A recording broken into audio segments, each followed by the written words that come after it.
Roy Suryo CS meluncurkan buku Jokowi's White Paper. Apakah buku yang diklaim merupakan karya ilmiah ini adalah upaya Roy CS melawan upaya hukum dari pihak Jokowi?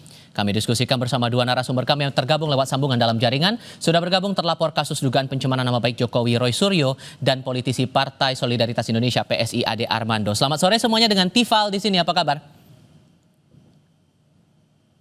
Baik. Alhamdulillah. Terima kasih semua sudah bergabung bersama kami kali ini. Mas Roy, ini kan besok rencananya buat dipanggil dengan status sebagai saksi nih Mas Roy. Sesiap apa menghadapi pemeriksaan esok hari di Mapolda?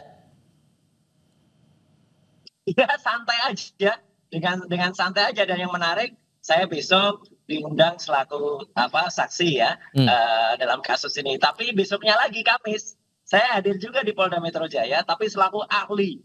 Ya ahli dalam perkara yang lain. Jadi biasa saja kalau diundang ke Polda Metro Jaya itu nggak ada hal apa-apa, dan artinya besok karena sudah sesuai dengan komitmen saya akan datang, ya saya datang aja gitu sesuai dengan undangan jam 10. Insya Allah Mas Tifal saya akan hadir dan semua pemirsa Kompas TV juga bisa menyaksikan. Saya komit ya, karena memang kemarin memang belum bisa hadir karena apa? Saya menyelesaikan acara-acara 17 Agustus termasuk buku. Nah ini saya pegang ini versi. Oh itu soft file-nya ya? Ya. Versi ya ini satunya udah ada versi e-book dari buku Jokowi's White Paper yang ada, dan versi hard kopinya juga nanti insya Allah sudah mulai akan tersedia mulai tanggal 27 Agustus ya 2025 yang akan datang. Itu Mas Tifal. Tapi apa, nah karena Anda sudah menyinggung masalah buku Jokowi's White Paper ini, apa sebetulnya membedakan dengan isinya itu? Apakah yang selama ini Anda umbar di publik, apakah sama semua seperti isi di buku atau ada hal yang lain di situ yang jadi pembanding? Oke, jadi buku ini akan diawali dengan penjelasan saya soal kapan pertama kali isu ijazah ini muncul ya, atau isu ini muncul, bukan hanya isu ijazah, tapi sebuah isu yang pada tahun 2013 itu terjadi di salah satu kampus, di kampus Universitas Islam Indonesia, dan waktu itu Pemret sekarang ya, Pemret Kompas TV sekarang ya, yaitu Bu Rosiana Silala itu menjadi moderator dari sebuah acara yang namanya Memimpin dengan Hati, Dirut Memimpin dengan Hati. Nah itu, jadi artinya itu ada Prof Mahfud, ada kemudian juga Buya Syafi'i Ma'arif, ada juga Jokowi. Waktu itu mereka diskusi, dan ini diskusi di kampus loh ya. Jadi kalau ada orang bilang kalau itu candaan, saya kira itu nggak candaan. Karena itu kampus dengan serius, Jokowi mengatakan bahwa IPK-nya adalah di bawah 2. Nah setelah itu orang mulai bertanya-tanya, kok bisa ya IP di 2 di kampus Universitas Gadjah Mada itu lulus gitulah. Nah artinya kemudian orang mulai ini banyak kemudian melakukan analisis, termasuk dalam buku ini saya tulis perjalanan panjang seorang Bambang Trimulyono, dan juga ketika yang pertama, kemudian ada juga ketika kasus yang kedua Bambang Tri dengan Gus Nur ya, itu juga ada, dan kemudian juga dengan ketika pertama kali ijazah itu fotokopinya itu ditampilkan oleh seseorang yang namanya oleh Dekan Fakultas Kehutanan Pak Sigit Sunarta, tahun 2022. Kemudian ketika Dian Sandi posting itu semua lengkap, dan kalau yang selama ini mungkin orang membacanya terpotong-potong atau terpatah-patah ya Mas Tifal dan juga pemirsa Kompas, itu kita akan lihat dalam buku itu detail banget, rinci banget, sesuai dengan semua bukti-buktinya, bahkan link-linknya pun kami masukkan. Kalau ada link videonya juga kami tuliskan, dan itu panjang, ditulis dengan sangat komprehensif, bahkan dokter menuliskan rumus-rumusnya gitu. Tapi di sisi lain kalau Anda menangkapnya Bung Ade, buku yang diterbitkan oleh Bung Roy Suryo CS ini sebagai bentuk transparansi karena dasarnya ilmiah, atau ada upaya untuk menyudutkan posisi Pak Jokowi?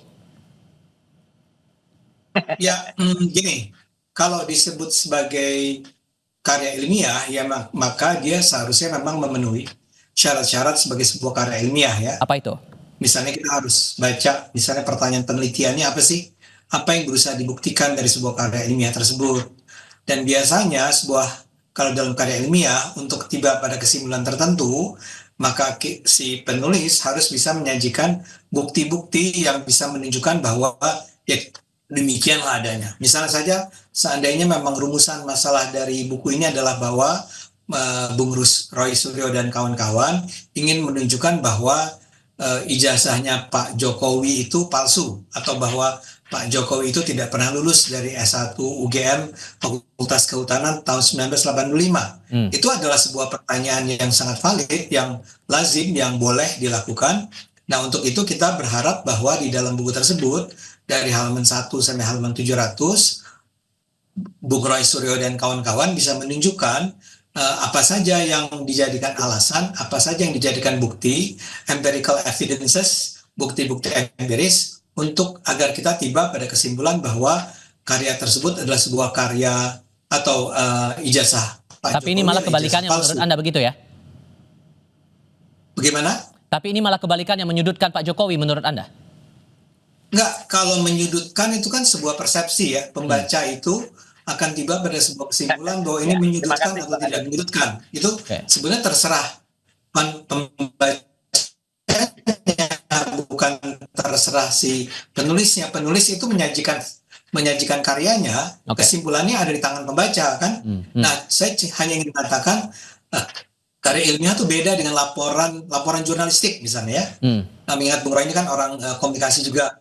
Kalau laporan jurnalistik kan lebih ke deskripsi tentang apa yang sudah terjadi ya.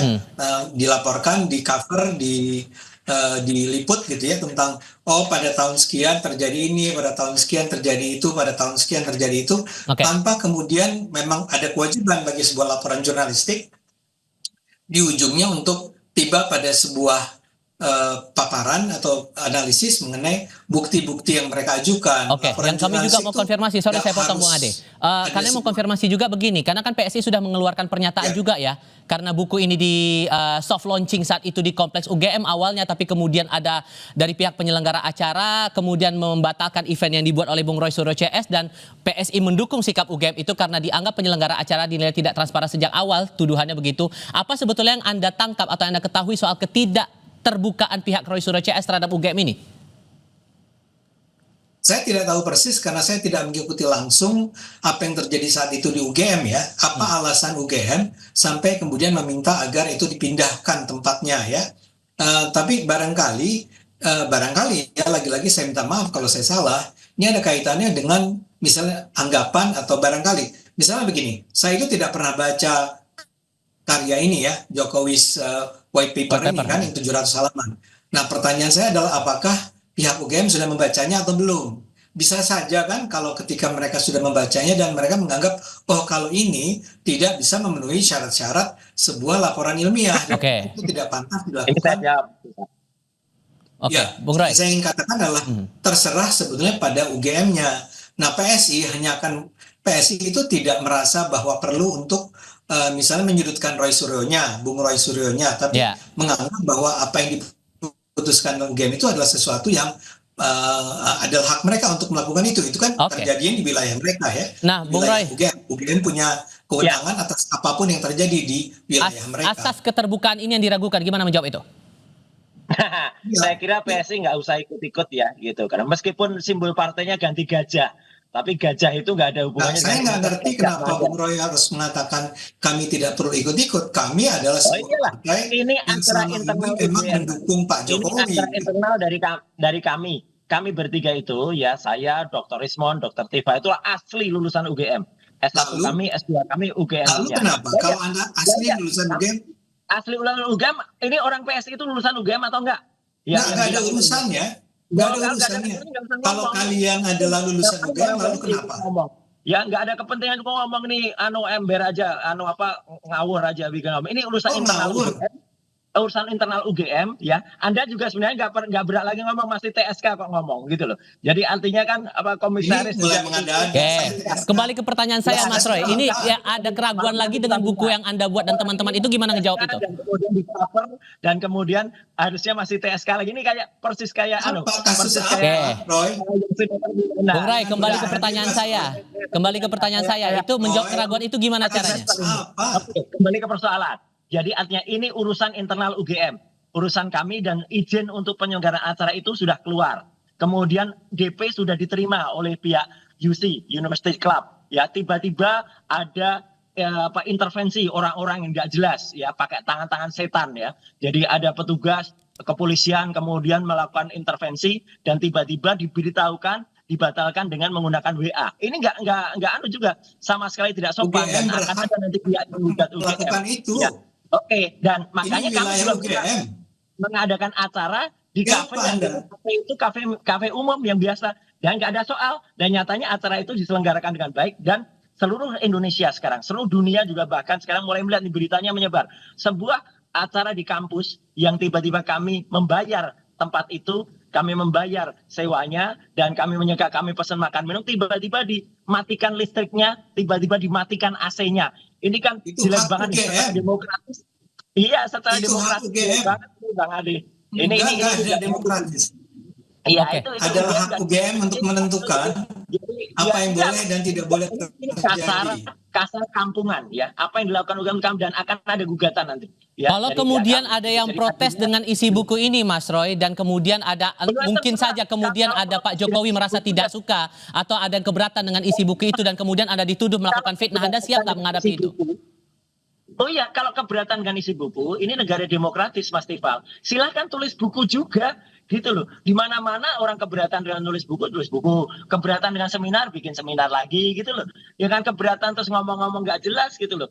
Gitu, apalagi dengan dengan kemudian lopar lapor, ini negara apa gitu, lopar lapor, dan saya malah melihat nih Mas Tifal, kalau di pemerintahan Pak Prabowo malah justru terjadi sesuatu kayak zaman Resting Soeharto dulu ya.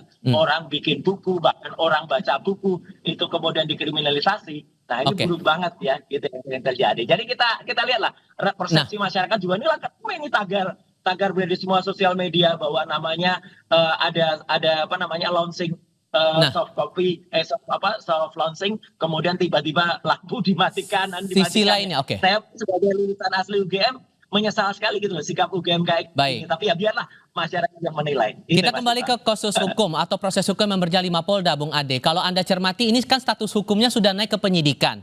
Bung Roy Suryo dan beberapa pihak yang terlapor sudah jadi saksi di sini. Menurut Anda ada kemungkinan tidak buat mereka naik status jadi tersangka atau ada tersangka lain di balik ini? Jawabnya nanti, kita jeda sebentar. Kami segera kembali.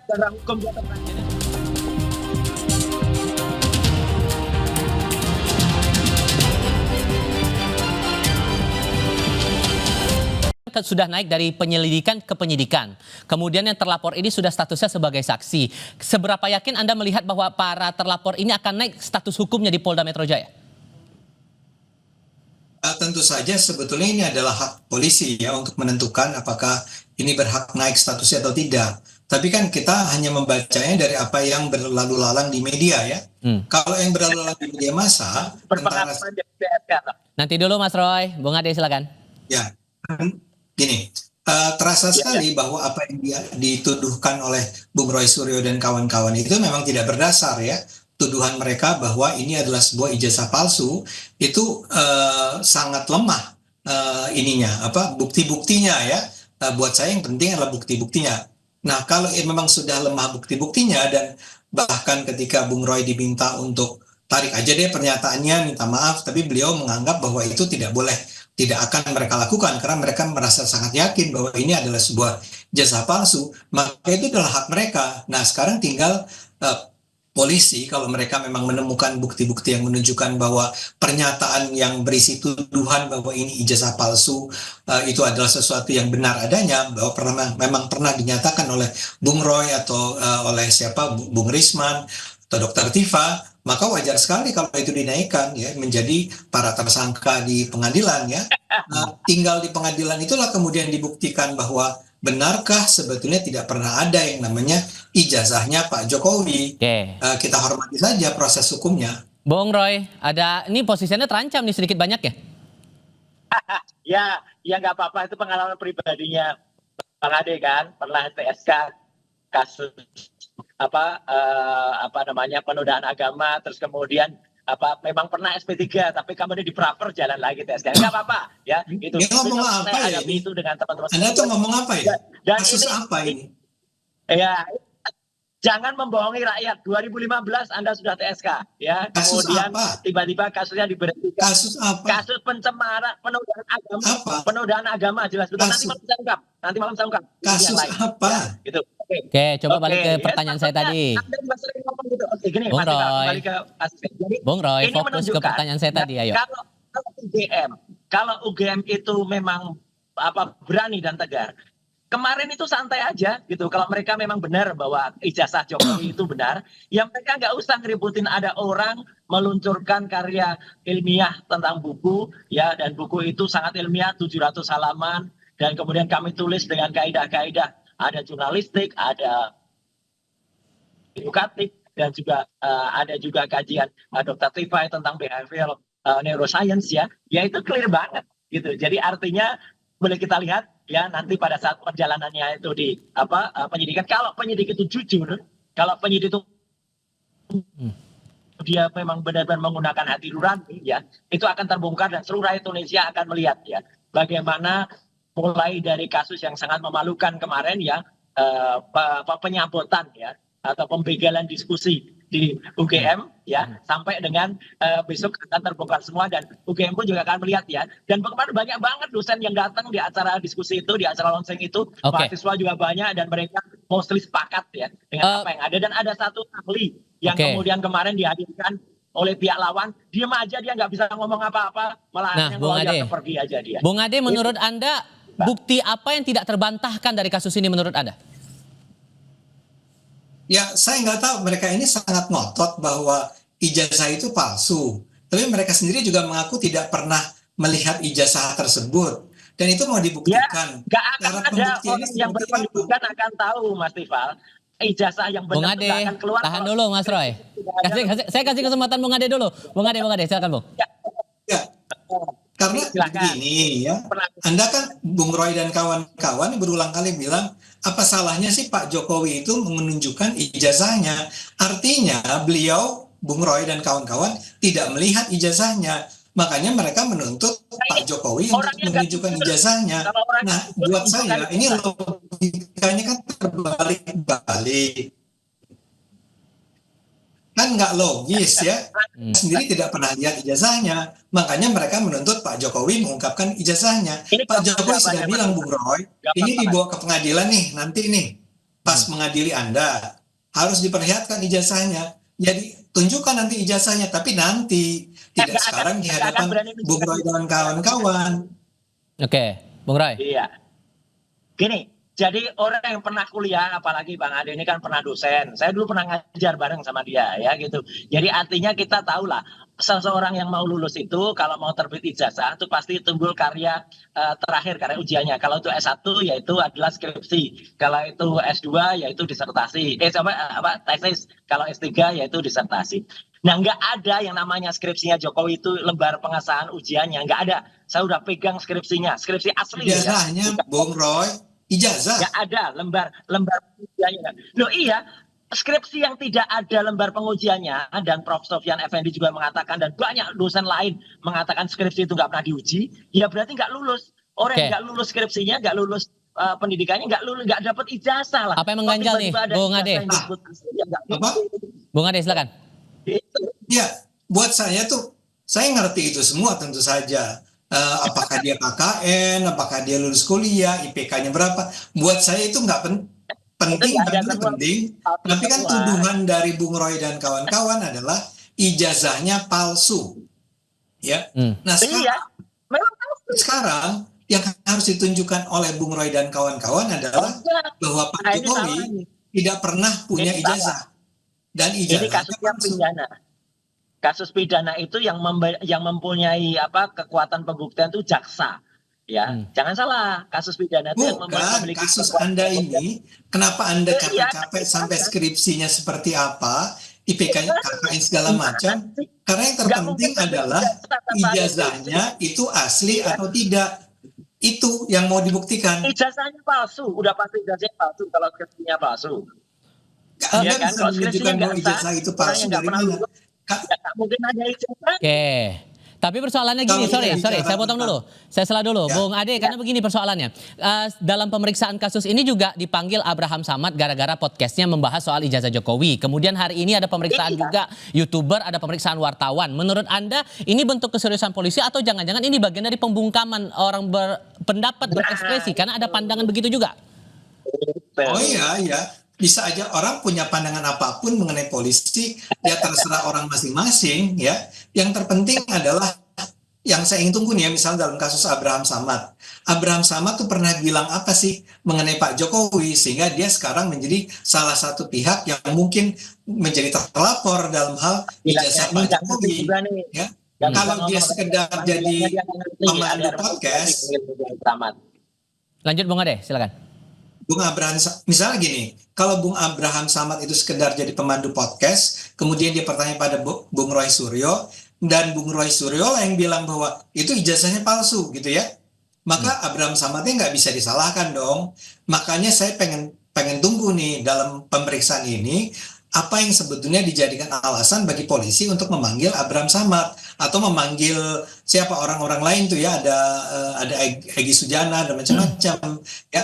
Tapi kalau sampai keluar pernyataan dari siapapun yang mencemarkan nama baik seseorang, misalnya dia itu pembohong, dia itu pembuat ijazah palsu, atau ijazah dia itu ijazah palsu. Padahal ijazah tersebut digunakan oleh Pak Jokowi itu sejak pemilihan wali kota, gubernur, dan presiden. Bayangkan. Jadi kalau itu dituduh bahwa dia sebetulnya menggunakan ijazah palsu, itu kan tuduhan yang sangat serius. Baik. Wajar kalau Pak Jokowi kemudian melaporkan adanya penistaan atau pencemaran nama baik dia. Nah, buat saya yang terpenting nih sekarang kita tinggal nunggu ya. Saya sendiri belum baca kan bukunya Pak Bung Roy. Belum baca. Kita juga belum lihat kan. Terakhir saya kasih pemeriksaan atau nanti pengadilannya. Kita lihat aja apa yang dipersalahkan pada Bung Roy, pada Iva, pada Bung Rismon, pada Abraham Samad, pada Egy Sujana misalnya, kalau memang dia juga salah satu yang terlapor, ya Bung kita Roy, lihat. Singkat saja, begini, Bung Roy, begini, pertanyaan saya terakhir ini karena ini sudah meluncur bukunya, soft launching, tapi kemudian Anda akan diperiksa di Polda besok hari, apakah ini peluncuran buku ini bagian dari manuver Anda untuk kalau suatu saat status hukum Anda akan naik?